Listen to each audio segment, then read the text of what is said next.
Hello नमस्कार. आपल्या चॅनलमध्ये सर्वांचं मनपूर्वक स्वागत आहे. तुम्हाला पोहे आवडतात का? तुम्ही पोहे कशा प्रकारे बनवता? अशा प्रकारे एकदम सोप्या पद्धतीने तुम्ही पोहे एकदा बनवून बघा आणि मग पुन्हा परत मला कमेंटमध्ये सांगा की तुमचे पोहे कशा प्रकारे झाले आहेत. एकदम सोप्या आणि साध्या पद्धतीने आज आपण पोहे बनवणार आहोत. त्यासाठी आपल्याला गॅसवर कढई ठेवायची आहे आणि त्यामध्ये तेल टाकायचं आहे. तोपर्यंत इकडे कोथिंबीर जी आहे ती तोडून घेत आहे. कोथिंबीर तोडून झाल्याच्या नंतर आपल्याला कांदा चिरून घ्यायचा आहे आणि तेल गरम झाल्याच्या नंतर तो कांदा आहे तो आपल्याला तेलामध्ये टाकून घ्यायचा आहे. आता आपला कांदा हा लाल होत आहे तोपर्यंत आपल्याला थोडं परतून घ्यायचं आहे कांदा आणि मग त्यानंतर त्यामध्ये आपल्याला हिरवी मिरची टाकून घ्यायची आहे. हिरवी मिरची सुद्धा आपली आता थोडीशी परतून घ्यायची आहे आणि हिरवी मिरची परतून घेतल्याच्या नंतर आपल्याला त्यामध्ये शेंगदाणे टाकून घ्यायचे आहेत. शेंगदाणे तुम्ही भाजून त्यावरचं सलपट काढून सुद्धा टाकू शकता किंवा तसंच टाकायचं असेल तर तसंच सुद्धा टाकू शकता. थोडंसं तेल कमी वाटत होतं कारण पोहे आपले थोडेसे जास्त होते त्यामुळे थोडंसं तेल टाकून घेतले आहे.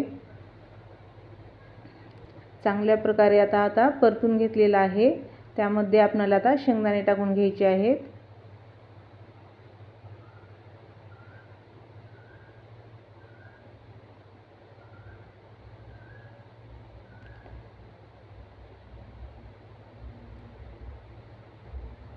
तुम्ही शेंगदाणे कमी जास्त टाकू शकता. ज्यांना शेंगदाणे जास्त आवडतात त्यांनी जास्त टाकायचे आहेत आणि ज्यांना कमी आवडतात त्यांनी कमी टाकायचे आहेत आणि ज्यांना आवडत नाहीत त्यांनी टाकायचे सुद्धा नाहीत. आपल्या मनावर असते शेंगदाण्याचं. आणि चांगल्या प्रकारे परतून घ्यायचं आहे. शेंगदाणे असे खमंग तळले पाहिजेत.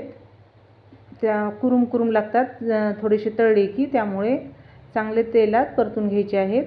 एकदम सोप्या पद्धतीने आपण पोहे बनवत आहोत. त्याच्यानंतर त्यामध्ये हळद टाकून घ्यायची आहे आणि थोडासा लिंबू सुद्धा पिळायचा आहे. लिंबू पिळल्याच्या नंतर आपल्या पोह्याचा कलर हा हिरवा होतो. हळदीवरच लिंबू पिळायचा आहे आणि मग चांगल्या प्रकारे परतून घ्यायचं आहे. मग त्यामध्ये आपल्याला थोडीशी कोथिंबीर टाकायची आहे आणि मग पोहे टाकून घ्यायचे आहेत. पोहे अगोदरच धुवून भिजवून ठेवलेले होते आणि आता चांगल्या प्रकारे परतून घ्यायचं आहे आपल्याला आणि त्यामध्ये मीठ टाकायचं आहे.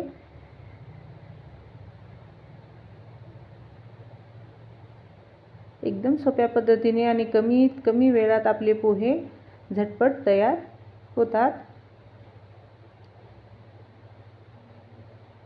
हे पहा.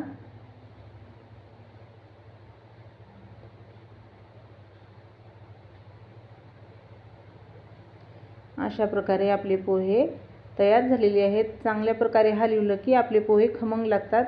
एकदम 5 मिनिट तर कमीत कमी आपल्याला गॅसवर ठेवून हलवायला पाहिजे, मगच आपले पोहे छान लागतात.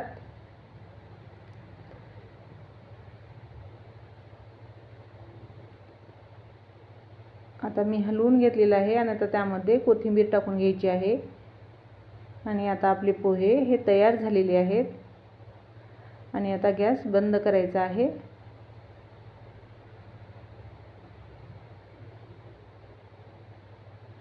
आणि आता आपल्याला प्लेटात काढून घ्यायचे आहेत कारण आपले पोहे तयार झालेले आहेत. तुम्हाला पोहे आवडतात का ते कमेंटमध्ये नक्की सांगा. आता पोहे काढून त्यावर थोडीशी कोथिंबीर टाकून घ्यायची आहे आणि आपले पोहे एकदम खाण्यासाठी छान चविष्ट तयार झालेले आहेत. तुम्हाला हा व्हिडिओ कसा वाटला? आवडला तर लाईक करा.